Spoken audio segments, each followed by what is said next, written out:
তো জয় শ্রীরাম দোস্ত। তো আজকে আবার একটা নতুন শর্ট ভিডিও ব্লগ নিয়ে আসলাম। তো আজকে আমি এখনই তামাক বেঁধে দেখতে পাচ্ছেন তামাকের যে আটাটা আছে হাতে এখনও লেগে আছে। এই সামনে তামাক ক্ষেত দেখা যাচ্ছে পিছনে আমার, আর এটা আরও ধান ক্ষেত। তো তামাক বেঁধে আমি দেখতে পাচ্ছেন হাতে এখনও কালার লেগে আছে। তো তামাক বেঁধে এখন আজ আমি ধান খেতে জল দিচ্ছি। এটা আমরা বলি দোলা, গ্রামের ভাষা আমরা দোলা বলি। এটা দেখতে পাচ্ছেন বিশাল দোলাটা, বিশাল কিন্তু দেখতেই পাচ্ছেন। এই সামনে পিছনে সূর্য, কিছুক্ষণ পরে ডুবে যাবে সূর্য। তো এই দেখো পাইপ দিয়ে জল আসছে, এই যে পাইপ দিয়ে জল আসছে। তো ভাবলাম একটা কাজের ফাঁকে একটু ব্লগ করি। তো এটাতে জল দেওয়া হলে তারপর এইখানে লাগিয়ে দেবো। দেখতে পাচ্ছেন বুনটা শুকিয়ে গেছে। তো এইখানে জল দিয়ে বাড়ি যাব।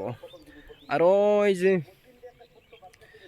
ওই সিঁড়ি দেখা যাচ্ছে পিছনে, ওইখানে মা আমার স্ত্রী আছে।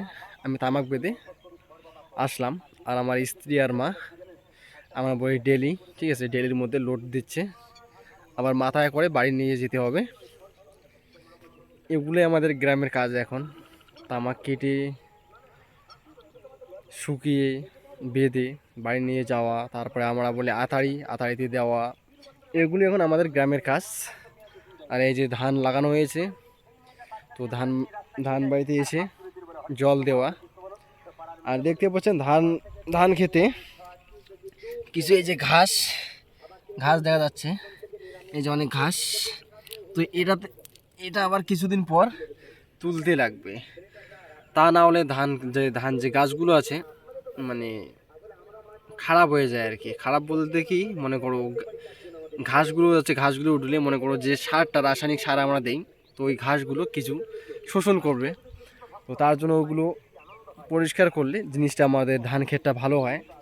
এর জন্য ধান বাড়িটা সবসময় পরিষ্কার রাখা দরকার। আমরা এই যে কিছুদিন হলো কীটনাশক দিলাম বা সার দিলাম, আমরা বলি ইউরিয়া সার দেওয়া হলো। তো হয়তো কিছুদিন পর আবার বাবা দেবে, যেহেতু আমি কালকে যাব কেরালায়। তো আজকে গ্রামের একটা ব্লগ করতেছি, গ্রামকে খুব মিস করব, সত্যি বলতেছি। গ্রামের ছেলে আমি, এগুলো কাজকে খুব মিস করব। আর কেরালা গিয়ে অনেক ধরনের কাজ করতে হয় ওখানে, যেহেতু আমি গাঁথনি প্লাস্টারে কাজ করি, যাকে বলে রাজমিস্ত্রির কাজ। তো আমি কেরালা গিয়ে রাজমিস্ত্রির কাজই করবো ওখানে গিয়ে। তো গ্রামকে খুব মিস করব সত্যি। প্রিয় বন্ধুরা, যারা গ্রামে থাকো জানো যে গ্রামের ছেলেদের কি কষ্ট। পয়সার অভাবে আমরা বাইরে যাই, কেরালা হোক, ভুটান। কিছুদিন এই যে সামনের সোমবার, যেহেতু আজকে কী বার, আজকে বৃহস্পতিবার, এই সামনের সোমবার বাজে তার গত সোমবার আসলাম আমি ভুটান থেকে। তো এক সপ্তাহ পার হয়ে গেলো, মনে করো 8-9 দিন হয়ে গেলো। যাবো এখন কেরালায়। কী করে, পয়সার অভাবে, যেহেতু পয়সা নেই আমাদের কাছে, পয়সার খুব অভাব আমাদের গ্রামের লোকের, প্রত্যেকটা লোকের মানে পয়সার চাপ। তো প্রিয় বন্ধুরা, ব্লগটা আর বেশি বড় করবো না, যেহেতু মা ডাকতেছে পিছনে, তামাক নিয়ে যেতে হবে বাড়িতে। তো ব্লগটা এখানেই শেষ করছি প্রিয় বন্ধুরা।